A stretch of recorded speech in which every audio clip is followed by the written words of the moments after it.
और श्रुतावतार से प्राचीन अद्भुत ग्रंथ, जिसमें एक साधक, एक साधु की समाधि का वर्णन है और बहुत मार्मिक वर्णन था। अंततः वह जीव संस्तर पर लेटा हुआ है और आचार्य ने उस जीव को कवच धारण कराया। कवच धारण कराया मतलब कौन सा कवच? धैर्य का कवच धारण कराया। और धैर्य का कवच धारण करने के बाद वह व्यक्ति कदाचित जिह्वा बल, जीव इतनी कमज़ोर हो गई हो कि वह मुंह से कुछ बोल नहीं पाता है वह जीव, तो अपने इशारों से, है ना, अपनी उंगलियों से मुट्ठी बांधकर, ऐसे अनेक तरीक़ों से वह आचार्य को कहता है कि आचार्य, मैं कुछ देर के लिए शिथिल हो गया था, मेरे परिणाम बिगड़ गए थे, लेकिन आचार्य आपने जो मुझे उपदेश दिया है, जो समझाया है, इससे अब ठीक है, अब मैं दृढ़ हूँ अपनी आराधना में। समझ में आती है बात? इस तरह वह अपने इशारों के द्वारा अपनी दृढ़ता का और अपनी रत्नत्रय धर्म में स्थिरता का और अपनी परिणामों की उज्ज्वलता का, है ना, मतलब अभिव्यक्त करता है आचार्य के समक्ष, समस्त संघ के समक्ष। उसमें आचार्य के प्रति एक भक्ति भी रहती है ना। और ये आचार्य आपने जो बताया वो मेरे बिल्कुल हृदय में बैठ गया है, इस बात के लिए वो होता है। ठीक है, इसके आगे हमें पढ़ना था। कुल मिला के ये है कि अब उस जीव की समाधि हो गई है।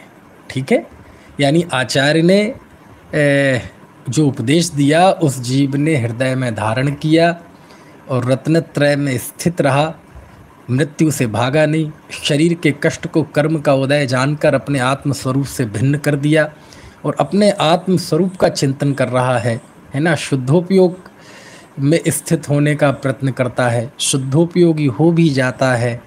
समझ में आया? भावनाओं का चिंतन करता है ना। मैं एक हूँ, शुद्ध हूँ, एगो में सस्य दो अपाणान दंसण लक्षण, इन सब का चिंतन वह करता है। कदाचित जिनागम में कोई सूत्र पढ़ा, कोई गाथा पढ़ी, उसके द्वारा जो उनको अर्थ दिमाग में कुछ चल रहा हो तो उनका स्मरण करते हैं। इस तरह उस जीव की समाधि हो जाती है और उनकी देह छूट जाती है। यानी पिछली लगभग, है ना, 1900 गाथाओं में, लगभग 1900 गाथाओं से जो समाधि की तैयारी चल रही थी वो यहाँ आकर वो पूरी होती है। क्योंकि मृत्यु तो एक पल का नाम है, एक पल में मृत्यु हो जाती है ना। इसलिए उसका विवेचन ज़्यादा नहीं किया। क्यों? क्योंकि मृत्यु के समय तो किसी को कुछ पता ही नहीं चलेगा। जब किसी की मृत्यु हो जाती है तो हमें तो अंतर्मुहूर्त बाद पता चलता है कि हाँ इनकी मृत्यु हो गई, क्योंकि छोटा अंतर्मुहूर्त, बड़ा नहीं। इसलिए उस मृत्यु के लिए कुछ नहीं लिखा, लेकिन अंतिम समय तक वो समता भाव में स्थित रहे, इसकी प्रेरणा है। समतामय जीवन जीने का नाम, समतामय, है ना, जीने का नाम समाधि है। और जब समतामय जीवन होते होते देह छूट जाए तो उसी को कहते हैं समाधि मरण। तो समाधि हो गई, उन मुनि की समाधि हो गई, समता भाव पूर्वक समाधि हो गई। अब आचार्य ने यहाँ ये भी बताया है कि समाधि 3 तरह से है, एक उत्कृष्ट समाधि और एक मध्यम समाधि, एक जघन्य समाधि। यदि देह छूटते समय जीव के शुक्ल लेस्या के परिणाम थे तो उत्तम समाधि है। समझ में आए ना? और शुक्ल लेस्या भी कई परिणाम होते हैं ना। शुक्ल लेस्या में भी जघन्य, मध्यम, उत्कृष्ट, हीन, है ना, और मध्यम उत्कृष्ट ऐसे होते हैं ना। तो शुक्ल लेस्या में भी जो उत्तम अंश हैं, जो उत्कृष्ट शुक्ल लेस्या के परिणाम थे, तो उसे उत्तम समाधि, उत्कृष्ट आराधक कहा उस जीव को। यदि शुक्ल लेस्या के और नीचे के परिणाम हो और पद्म लेस्या के परिणाम हो तो उसे मध्यम आराधक कहा। और इसके अलावा तेजो लेस्या के परिणाम हो तो उसे जघन्य आराधक कहा। ये तेजो लेस्या कौन होती है? कृष्ण, कापोत, कृष्ण, नील, कापोत, ये 3 अशुभ लेस्या है। पीत, पद्म, शुक्ल, तो पीत लेस्या का ही नाम है तेजो लेस्या, और ये प्राचीन नाम है तेजो लेस्या, है ना। पीतलेस्या बाद का है। षटखंडागम में भी तेजोलेस्या है ना, और यहाँ भी तेजोलेस्या नाम है। तो आचार्य कहते हैं कि यदि तेजोलेस्या के परिणामों में उनकी देह छूटी हो तो वह जीव जघन्य आराधक है, और यदि लेस्या से रहित होकर मौत होती है, मृत्यु होती है, तो वह जीव मोक्ष जाता है। तो आप कहेंगे कि मोक्ष जाने वाले की भी मृत्यु होती है क्या? हाँ, जो अरहंत देह छोड़ते हैं उसको भी पंडित मरण कहा है, उसे भी मरण के भेदों में गिना है। समझ में आए ना? इस तरह से ये बात आई। और फिर ये 38वां अध्याय था, लेस्या अध्याय। इसमें 18 गाथाएं थी, 1913 से लेके 1930 गाथा तक। इसके बाद 39वां अध्याय है। इस अध्याय को कहते हैं आराधना का फल। 39 गाथाएं हैं इसमें, 1931 गाथा से 1969 तक। और इसमें आराधना का फल बताया है कि जो जैसा जीव जिन भावों के साथ उसका मरण होता है उसके अनुसार उसकी गति होती है। यदि वह शुक्ल लेस्या के परिणामों को भी नष्ट करके शुक्ल ध्यान और केवल ज्ञान लेकर यदि उसकी मृत्यु हुई है तो उसका फल तो मोक्ष है, उसका फल तो निष्कर्म दशा है, रहिए अनंत काल यथा तथा शिव परिणय। लेकिन यदि उत्कृष्ट लेस्या के अनुसार उनके परिणाम होते हैं तो वह जीव अनुत्तर विमानों में पैदा होता है, सर्वार सिद्धि जैसी जगह पे पैदा होता है। और नीचे के परिणाम होते हैं तो और नीचे है ना, ग्रैबिक आदि में पैदा होता है, अनुदिशों में पैदा होता है। और नीचे आता है तो लोकांतिक पैदा होता है, विशिष्ट ज्ञान का धारी हो। ज्ञान को साथ में लिया, लोकांतिक जो फल मिलता है उसके लिए आचार्य ने ज्ञानोपयोग की प्रधानता की बात की। तो ऐसा ज्ञानोपयोग की प्रधानता वाला जीव और उस तरह के परिणाम हों तो वह जीव लोकांतिक होता है। और परिणाम थोड़े से नीचे हों, नीचे की लेस्या के, नीचे मतलब अशुभ लेस्या नहीं, शुभ में ही, तो वह जीव स्वधर्म और ईशान स्वर्ग में, और कम से कम स्वधर्म वैमानिक देव में तो वह पैदा होगा ही। समझ में आ रही है बात? यदि वह आराधक है, सम्यक दृष्टि ज्ञान चारित्रवंत आराधक है ना, तो वह कम से कम स्वधर्म स्वर्ग में तो पैदा होगा ही। समझ में आया ना? क्यों? क्योंकि हालांकि मिथ्या दृष्टि भी पैदा होता है स्वधर्म में, लेकिन यहाँ हम जिन मुनि की समाधि की बात कर रहे हैं वह रत्नत्रय के धारी मुनि हैं। तो ऐसे लेस्या के अनुसार उस आराधना का फल भी बताया।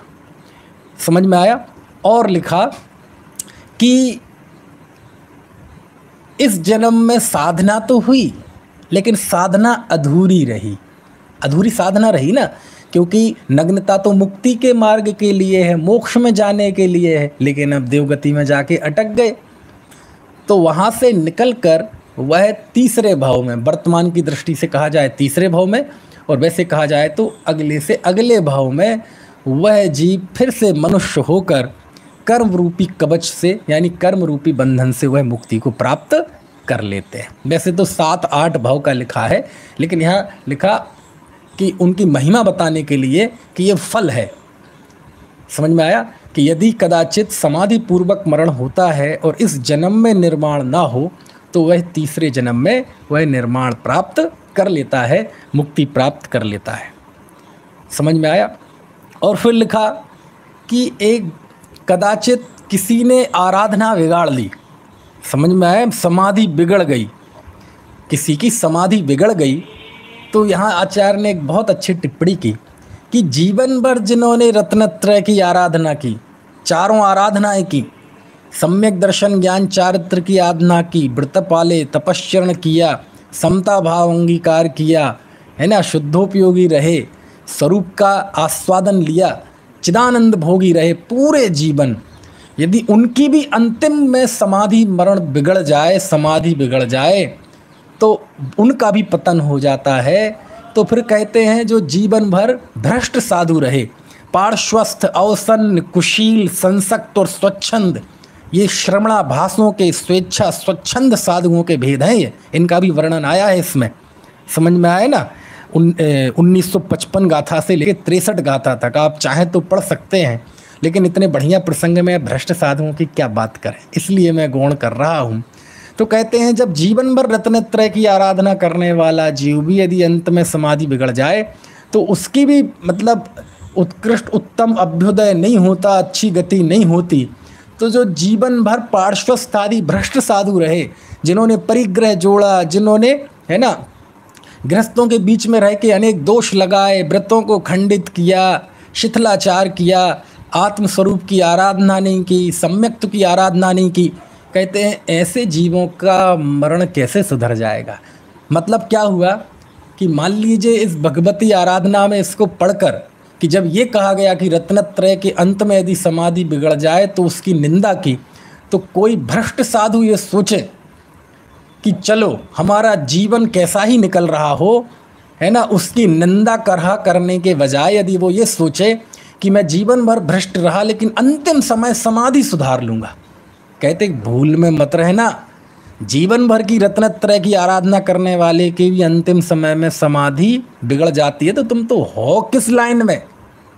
ये आचार्य का अभिप्राय है यहाँ। मतलब क्या है कि यदि तुम जीवन रत्नत्रय में बनाओगे, जीवन समता में बनाओगे, धर्म में बनाओगे, तब तो लगभग संभावना है कि तुम्हारा मरण अच्छा बीतेगा।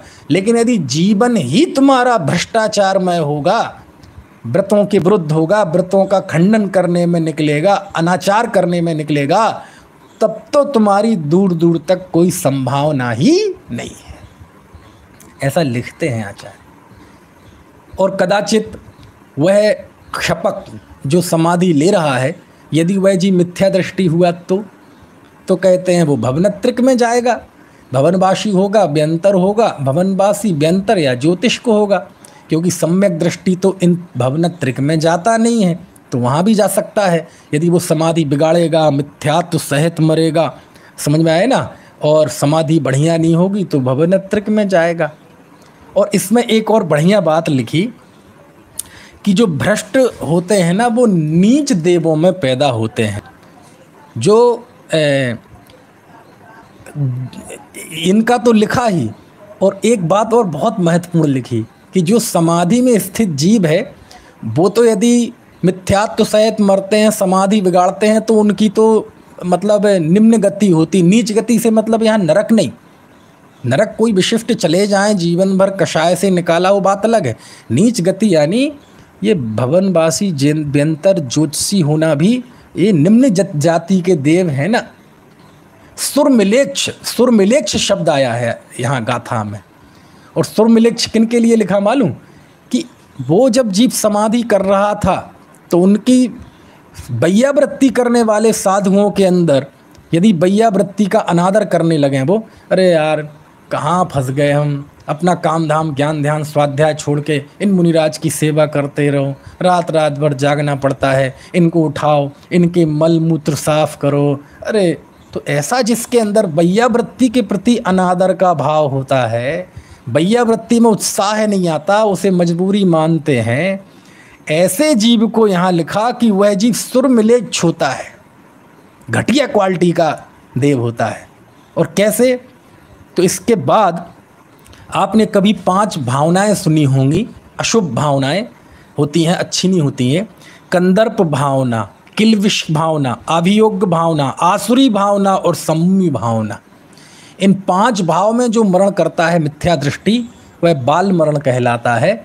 और यदि वह जीव भी इन भावों के साथ यदि मरण करता है तो इनका फल क्या है, तो कहते जो कंदर्प भावना पूर्वक मरण करता है वह कंदर्प देव होता है, जो किल्विष भावनाओं में मरण करता है वो किल्विष देव होता है, जो अभियोग भावना में मरण करता है वो अभियोग देव होता है, जो आसुरी भावना से मरण करता है वो असुर जाति का देव होता है, और जो सम्मोही भावना से मरण करता है वो सम्मोह देव होता है। यानी बिल्कुल ऐसे निकृष्ट जाति के देव।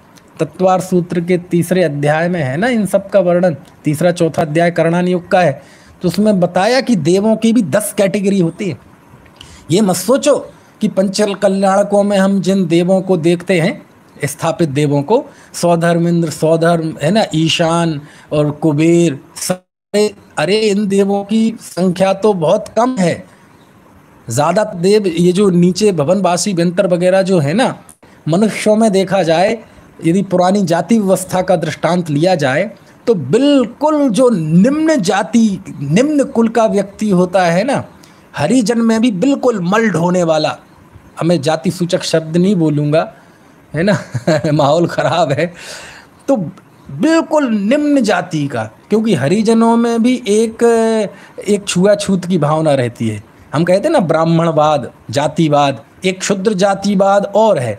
जैसे मान लीजिए जैन तो चलो उच्च जाति है, लेकिन जैनियों में भी कई जातियों में बटे हैं ना, है ना। ग्वालियर यहाँ तरफ अलग है, लमेचू, खरौआ, दूसरी जगह जाओ राजस्थान में खंडेलवाल, ओसवाल, अग्रवाल, पोरवाल वगैरह भी होते हैं। महाराष्ट्र में जाओ तो अलग सेतवाल अलग जाति, बुंदेलखंड में, मध्य प्रदेश में जाएंगे तो गोलापुर, परवार, गोला लारे, ऐसी कई कई अलग अलग जातियाँ होती हैं ना। तो इस हीन मानसिकता वाली चीज़ें हैं ये सब चीज़ें। ऐसे ही हरिजनों में भी उच्च नीच होते हैं, समझ में आए ना। उनमें भी आपस में ऐसा एक अपने दायरे में एक छुआछूत होती है कि ऊंचा हरिजन नीचे हरिजन से बेटी और पानी का संबंध नहीं रखता। और तो उनमें भी सबसे नीचे की कैटेगरी है, तो समझ लो देवों में एक ऐसी कैटेगरी होती है बिल्कुल शेड्यूल, मतलब वो कहलाते किल्बिश देव। और अभियोग्य यानी जो विमानों में जो ड्राइवर होते हैं ना, उन विमानों को चलाने वाले जो देव, वो कहलाते अभियोग्य देव। और वो ऐसे होते हैं पशु के शरीर में, उन्हें वो जो ऐरावत हाथी होता है वो अभियोग्य जाति का देव होता है ना। इंद्र ने कहा जाओ पशु बन जाओ, रहेगा तो देव ही, लेकिन वो विक्रिया के द्वारा तो पशु बनना पड़ेगा। और अभियोग्य जाति के देव ये होते हैं ना, सूर्य चंद्रमा, इसके चारों ओर 16,000 अभियोग्य जाति के देव होते हैं। 4,000 पूर्व, 4,000 पश्चिम, 4,000 उत्तर, 4,000 दक्षिण। और देव जैसा शरीर नहीं लिए रहते, हाथी, घोड़ा, बैल और शेर जैसे वो पूरी जिंदगी उनको वैसे ही रूप बनाए हुए, उन्हें कोई खींचना नहीं पड़ता वो रथ विमान कि उनके कोई कंधे दुखने लगे होंगे, यहाँ नाक में नकेल होगी, ऐसा नहीं है। लेकिन उनकी वो कैटेगरी है, शारीरिक कष्ट तो वहाँ है ही नहीं देवगति में, लेकिन कैटेगरी है। हीन पुण्य लेकर गए, बोले यदि तुम इस तरह की भावनाएं भाओगे तो उत्कृष्ट अहमेंद्र नहीं होगे, लोकांतिक नहीं होगे, वैमानिक देव नहीं होगे। कौन होगे? ऐसे किल्बिश जाति के देव हो जाओगे, व्यंतरों में हो जाओगे, असुर हो जाओगे, निकालना जीवन। समझ में आया? तो ऐसा सब लिखा, आराधना का फल भी लिखा, आराधना बिगड़ने का फल भी लिखा, आराधना है ना जो नहीं करता उसका भी फल लिखा, और जो जीवन भर भ्रष्ट रहता है उसकी आराधना कैसी होती है उसका फल भी लिखा। समझ में आया ना? तो ये 39 गाथाओं में आचार्य ने आराधना का फल बताया। चलिए अब इस ग्रंथ का सबसे अंतिम अध्याय, इस अध्याय का नाम है विजहना। ये बहुत डेंजरस है भैया, है ना। आगे के 25 मिनट और बचे हैं, लेकिन इसे बहुत ध्यान से सुनना। ये अधिकार बहुत डेंजरस है। क्यों? मुनि की समाधि तो हो चुकी है, देह तो छूट चुकी है, वह जीव तो जहाँ अगली पर्याय में जहाँ जाना होगा चले गए होंगे। देवगति में गए तो वहाँ तो याद भी नहीं आना कई वर्षों तक कि मैं कहाँ था, कैसा था, है ना। अब इसके बाद जो उनका मृत शरीर बचा, जो लाश बची, मृत देह बची, उसका क्या किया जाए, उसका वर्णन है इसमें, है ना। क्योंकि विजहना का अर्थ होता है शरीर का क्षेपण करना, शरीर को रखना, उसी को कहते हैं विजहना। तो इन 35 गाथाओं में 1973 गाथा से 2007 गाथा तक इसी का वर्णन है। और ये वर्णन बहुत डेंजरस है डेंजरस मतलब डेंजरस यानी ये सुन के आप थोड़े चौंकेंगे, और कई चीज़ें ऐसी हो सकती हैं कि आप पचा ना पाएँ। आप क्यों, मैं भी नहीं पचा पाऊँ, है ना। लेकिन इन सब के मैंने संपादन में और ग्रंथ देखे, लेकिन किसी ने ज़्यादा कुछ नहीं लिखा। आचार्य ने जैसा लिखा बस हूबहू प्रस्तुत कर दिया। अब वो उस विषय के हम विशेषज्ञ नहीं हैं, तंत्र मंत्र शास्त्र के, निमित्त शास्त्र के, है ना। तो जो भी है, जैसा भी है, मैं आपको बताता हूँ कि मान लीजिए अब उन मुनि की समाधि हो गई, देह छूट गई, जीव चला गया, समाधि मरण हो गया। तो सबसे पहले तो वो जो दूसरे निर्यापक साधु थे, आज वो थे मुनि थे, वो क्या करेंगे? तो उनका तो यह है कि सबसे पहले वो कायोत्सर्ग करेंगे सब मिलकर, और कायोत्सर्ग करके ये भावना भाएंगे कि मेरी भी ऐसी ही समाधि हो। समझ में आए ना, उत्कृष्ट समाधि हो, ऐसी भावना भाते हैं, काय उत्सर्ग करते हैं। ठीक है। और यदि वो परगणचर्या वाले थे तो उस दिन फिर वह स्वाध्याय नहीं करते हैं। ठीक है। हो सकता है इसका क्रिया की दृष्टि से वो, यद्यपि गृहस्थों को सूतक पातक लगता है, मुनियों को नहीं लगता, लेकिन जो भी विधान रहा हो उस दिन वो स्वाध्याय नहीं करते और उपवास कर सकते हैं और ना भी करें।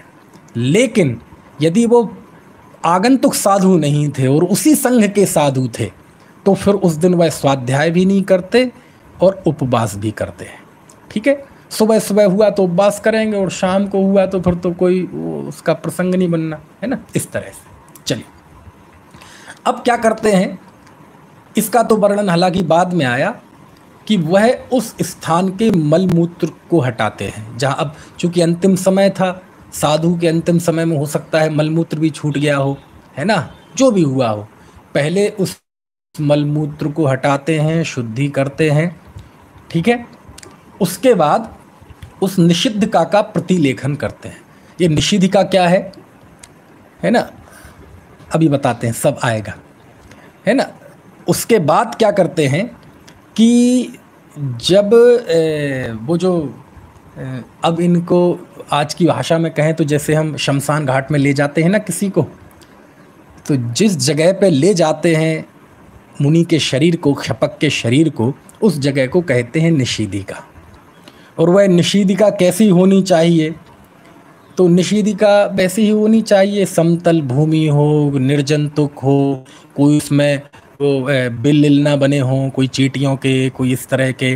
वो जो प्रासुक का विचार किया था बसतिका के लिए, वो ही सारा शुद्धि का विचार उस निषिद्धिका के लिए होता है। समझ में आए ना।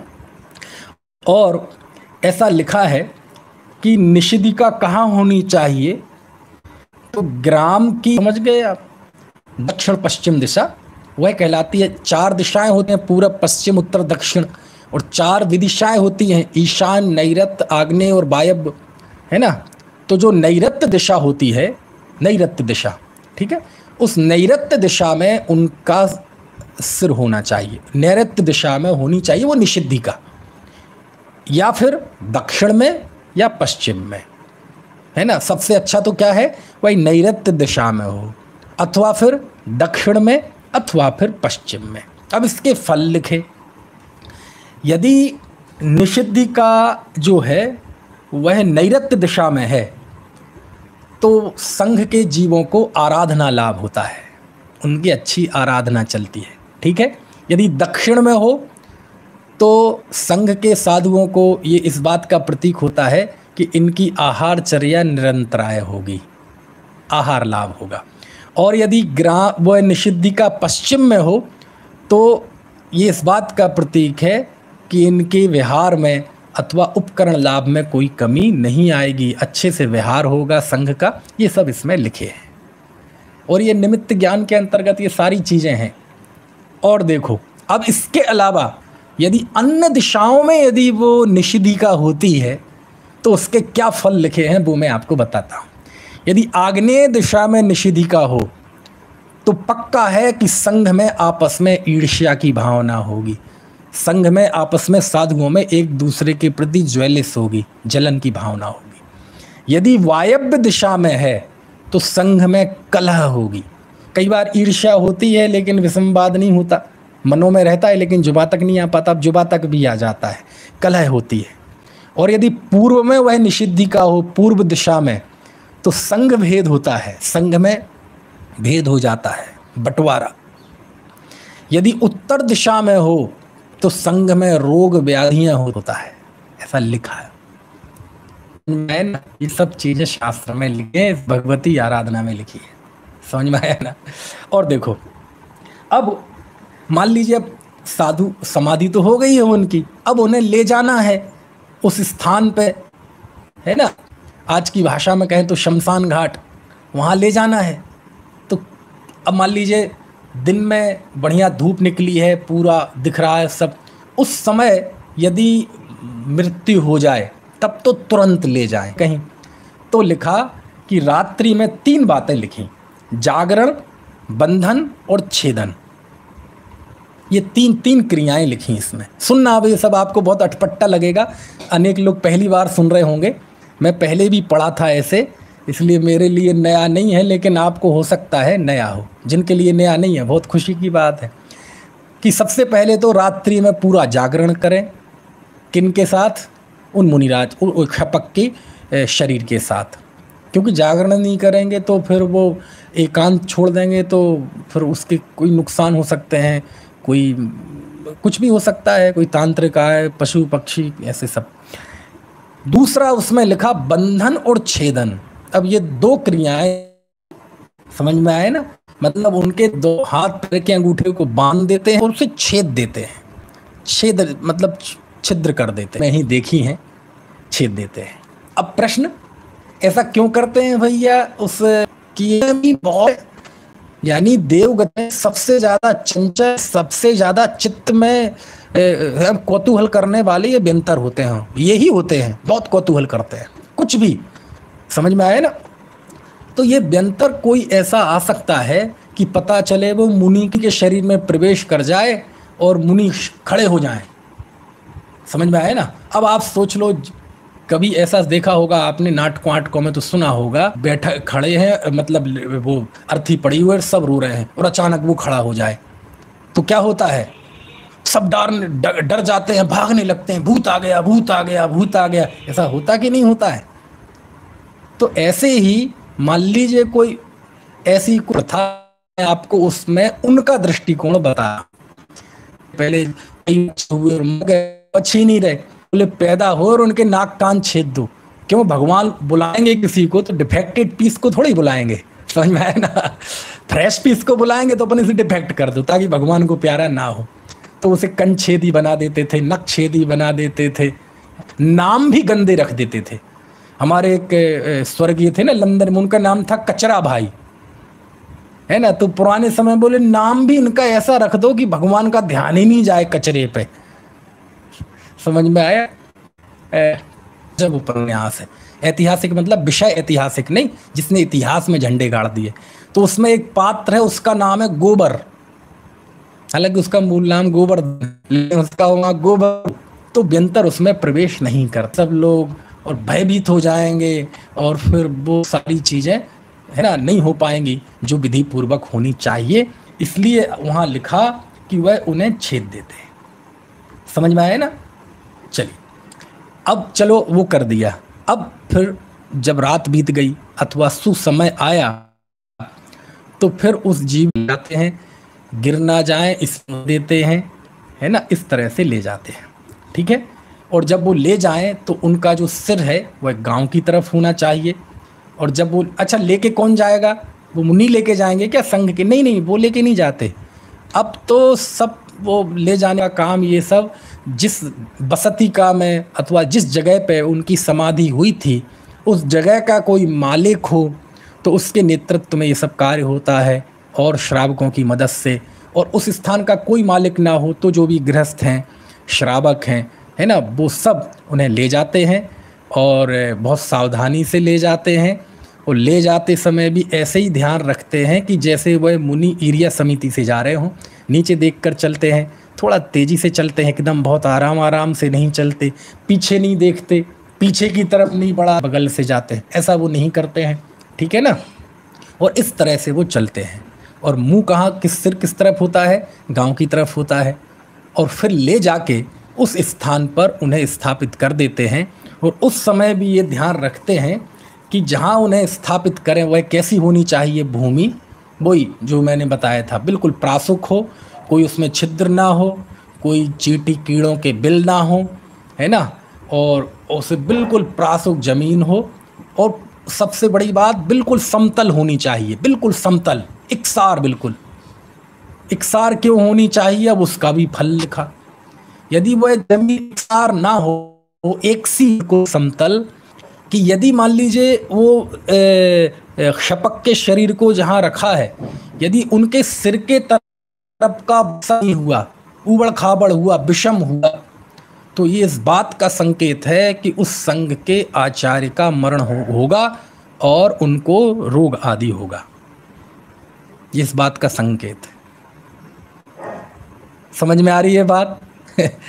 और जहां तो ये इस बात का संकेत है कि इस संघ में जो श्रेष्ठ ज्येष्ठ जो साधु हैं, उपाध्याय आदि हैं, उनका मरण होगा या उनको रोग आदि होंगे, ऐसा लिखा। समझ में आया ना? और यदि उनके नीचे का भाग, पैर की तरफ का भाग यदि समतल नहीं है, उबड़ खाबड़ है, तो इस बात का संकेत है कि जो संघ के साधु होंगे उनका मरण होगा या उनको रोग आदि होगा, ऐसा लिखा। यानी उस समतल भूमि से आचार्य के मरण का क्या संबंध है? कोई संबंध नहीं है, ये सब निमित्त ज्ञान है। समझ में है ना? ये निमित्त ज्ञान, इसके द्वारा हमें पता चलता है। वो भूमि समतल नहीं हुई, उबड़ खाबड़ थी, उसकी वजह से आचार्य का मरण हो जाएगा, ऐसा नहीं है।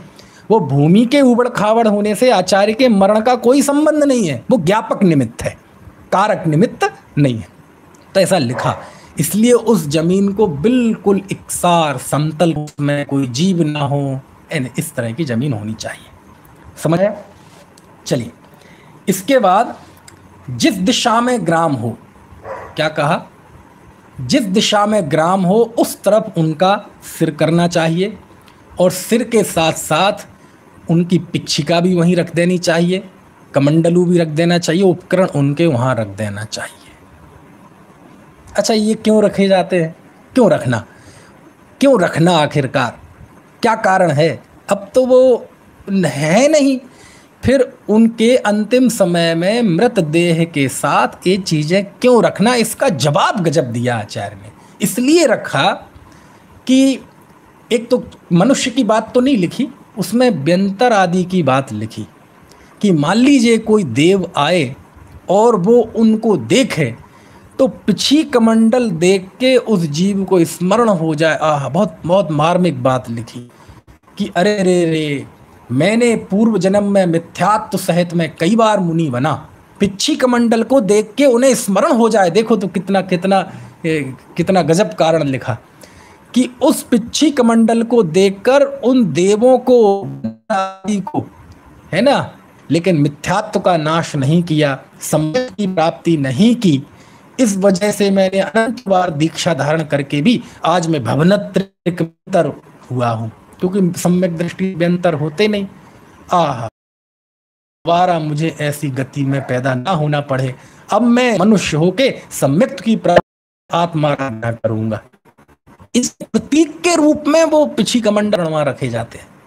समझ में आती है? ये बात लिखी है उनके संबोधन के लिए कि देखो आखिरकार इनकी भी मृत्यु हो गई, और पूरा भाव पाहुड़ उस गाथा में शामिल मानना चाहिए। कुंद कुंद देव के अष्टपाहुड़ में जो भाव पाहुड़ है ना, वो भाव पाहुड़ में आचार्य ने ऐसे ही साधुओं को तो उपदेश दिया है कि तुम निर्दोष व्रत पालन करते हो, चर्या पालन करते हो, तपस्चरण करते हो, लेकिन सम्यक्त्व के बिना इन सबसे कुछ भी संभव सिद्ध होने वाला नहीं है।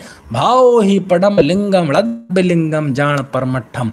और 143वीं गाथा में तो ऐसा तक लिखा भाव पाहुड़ में कि सम्यक दर्शन के बिना जीव चलता फिरता मुर्दा है चलता फिरता।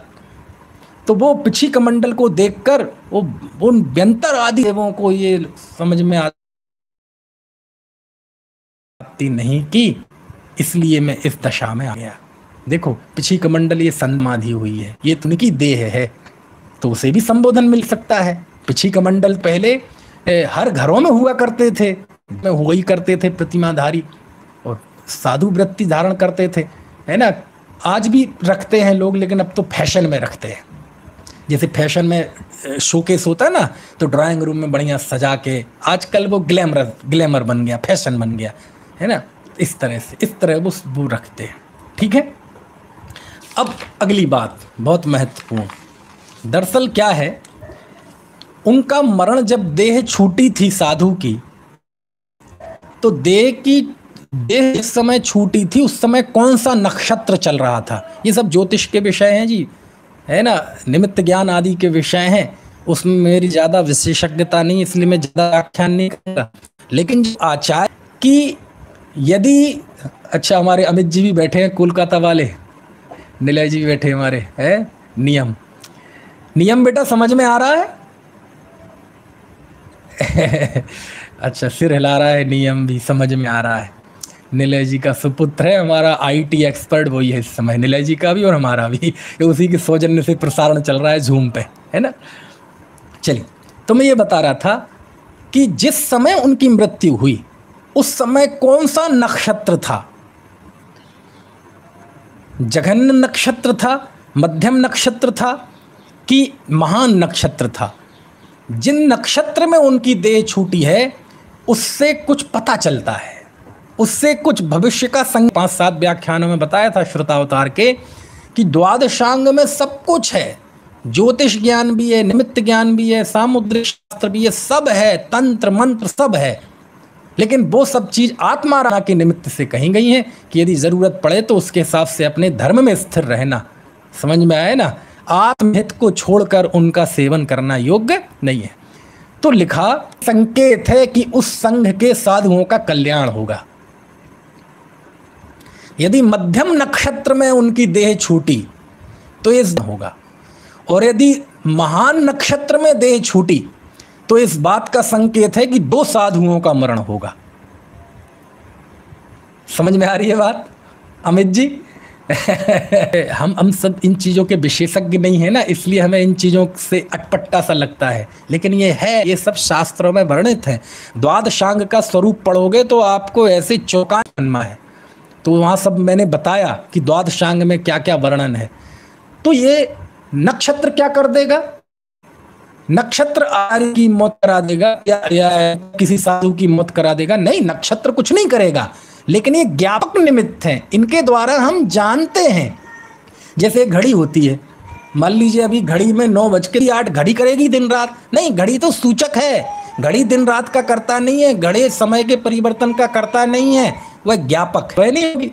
लेकिन मुर्गा बाग दे तो समझ जाना चाहिए कि सुबह हो गई, उसमें ऐसी ही है। तो ये क्या कहा मैंने?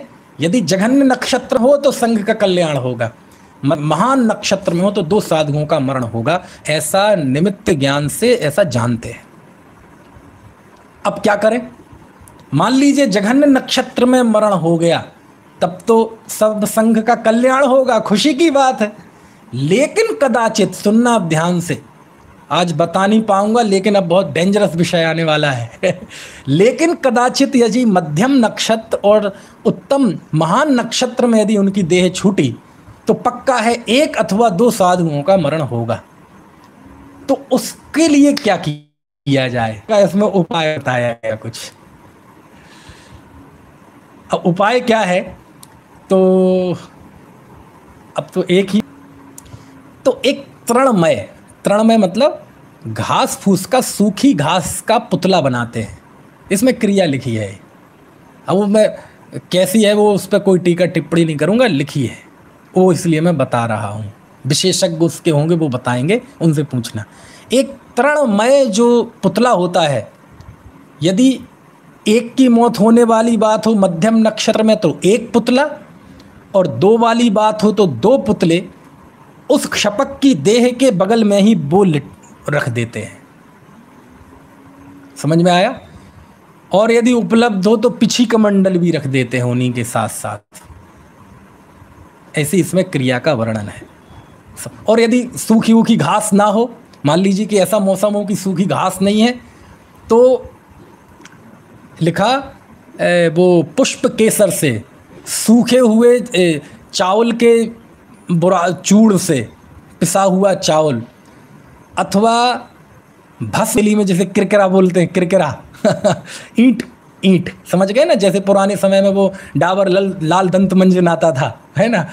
तो ईंट का चूर्ण करके उसके द्वारा उस स्थान पर कसका वो नहीं बना पा रहे, नहीं है वो, लिख देते हैं। 1 साधु वाली बात हो तो 1 और 2 वाली बात हो तो 2। अब इसके आगे क्या करते हैं फिर? अब इसके आगे क्या करते हैं वो मैं कल बताऊंगा, है ना। आज समय हो गया है। चलिए, किसी को कोई प्रश्न हो तो